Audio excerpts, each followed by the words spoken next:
యెషయా 33, 34 అధ్యాయాలు. మొదటిగా 33వ అధ్యాయము.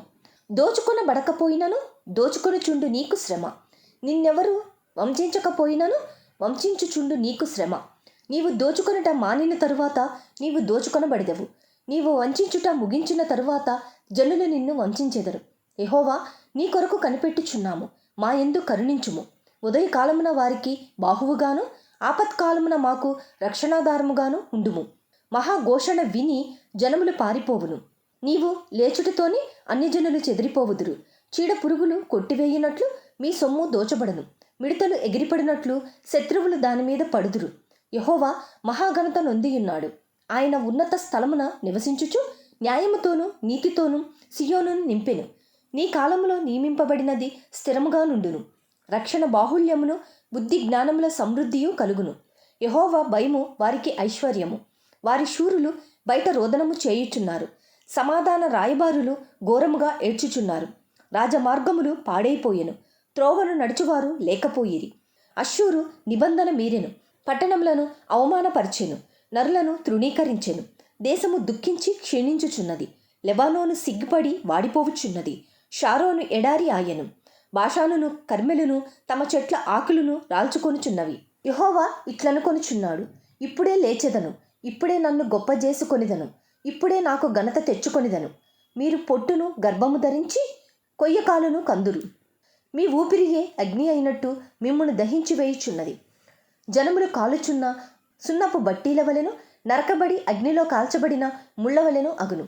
దూరస్తులారా ఆలకించుడి, నేను చేసిన దాని చూడుడి. సమీపస్తులారా నా పరాక్రమమును తెలుసుకొనిడి. సియోనులోనున్న పాపులు దిగులు పడుచున్నారు. వణకు భక్తిహీనులను పట్టెను. మనలో ఎవడు నిత్యము దహించు అగ్నితో నివసింపగలడు? మనలో ఎవడు నిత్యము కాల్చుచున్న వాటితో నివసించును? నీతిని అనుసరించి నడుచుచు యథార్థముగా మాటలాడుచు నిర్బంధన వలన వచ్చు లాభమును ఉపేక్షించుచు లంచము పుచ్చుకొనకుండా తన చేతులను మలుపుకొని హత్యయను మాట వినకుండా చెవులు మూసుకొని చెడుతనము చూడకుండా కన్నులు మూసుకొనివాడు ఉన్నత స్థలమున నివసించును. పర్వతములలోని శిలలు అతనికి కోటయగును. తప్పక అతనికి ఆహారము దొరుకును. అతని నీళ్లు అతనికి శాశ్వతముగా ఉండును. అలంకరింపబడిన రాజును నీవు కన్నులారా చూచెదవు. బహుదూరమునకు వ్యాపించుచున్న దేశము నీకు కనబడును. నీ హృదయము భయంకరమైన వాటిని బట్టి ధ్యానించును. జనసంఖ్య వ్రాయువాడెక్కడ ఉన్నాడు? తూచువాడెక్కడ ఉన్నాడు? బురుజులను లెక్కించువాడెక్కడ ఉన్నాడు? నాగరికము లేని ఆ జనమును, గ్రహింపలేని గంభీర భాషయు, నీకు తెలియని అన్యభాషయు పలుకు ఆ జనమును నీవికను చూడవు. ఉత్సవ కాలములలో మనము కూడుకొనుచున్న సియోను పట్టణమును చూడుము. నిమ్మళమైన కాపురముగాను తీయబడని గుడారముగాను నీ కన్నులు యెరూషలేమును చూచును. దాని మేకులెన్నడను ఊడదీయబడవు, దాని త్రాళ్లలో ఉక్కటైనను తెగదు. అచ్చట యెహోవా ప్రభావము గలవాడై మన పక్షమున నుండును. అది విశాలమైన నదులను కాలువలను ఉన్న స్థలముగా ఉండును. అందులో తెడ్ల ఓడ ఏదియూ నడవదు, గొప్ప ఓడ అక్కడికి రాదు. యెహోవా మనకు న్యాయాధిపతి, యెహోవా మన శాసనకర్త, యెహోవా మన రాజు. ఆయన మనలను రక్షించును. నీ ఓడత్రాళ్ళు వదిలిపోయెను. ఓడవారు తమ కొయ్య అడుగును తిట్టపరచరు, చాపను విప్పి పట్టరు. కాగా విస్తారమైన దోపుడు సొమ్ము విభాగింపబడును. కుంటివారే దోపుడు సొమ్ము పంచుకొందురు. నాకు దేహంలో బాగులేదని అందులో నివసించువాడెవడును అనడు. దానిలో నివసించు జనుల దోషము పరిహరింపబడును. యెషయా 34వ అధ్యాయము. రాష్ట్రములారా నా యొద్దకు వచ్చి వినుడి, జనములారా చెవియొగ్గి ఆలకించుడి. భూమియు దాని సంపూర్ణతయు లోకమును దానిలో పుట్టినదంతయు వినుగాక. యెహోవా కోపము సమస్త జనముల మీదికి వచ్చుచున్నది. వారి సర్వ సైన్యముల మీద ఆయన క్రోధము వచ్చుచున్నది. ఆయన వారిని శపించి వధకు అప్పగించెను. వారిలో చంపబడిన వారు బయట వేయబడిదరు. వారి శవములు కంపు కొట్టును. వారి రక్తము వలన కొండలు కరిగిపోవును. ఆకాశ సైన్యమంతయు క్షీణించును.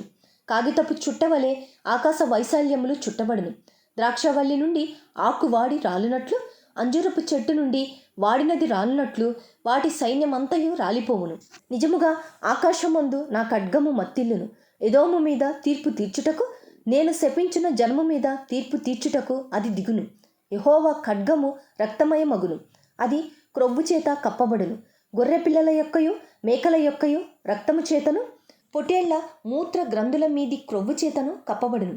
ఎలయనగా బొస్రాలో యెహోవా బలి జరిగించును. ఎదోము దేశంలో ఆయన మహాసంహారము చెయ్యను. వాటితో కూడా గురుపోతులను, వృషభములను, కోడెలను దిగిపోవుచున్నవి. ఎదోమీయుల భూమి రక్తముతో నానుచున్నది. వారి మన్ను క్రొవ్వుతో బలిసియున్నది. అది యెహోవా ప్రతిదండన చేయు దినము. సియోను వ్యాజ్యమును గూర్చిన ప్రతీకార సంవత్సరము. ఎదోము కాలువలు కీలగును. దాని మన్ను గంధకముగా మార్చబడును. దాని భూమి దహించు గంధకముగా ఉండును. అది రేయింబగళ్ళు ఆరకయుండును.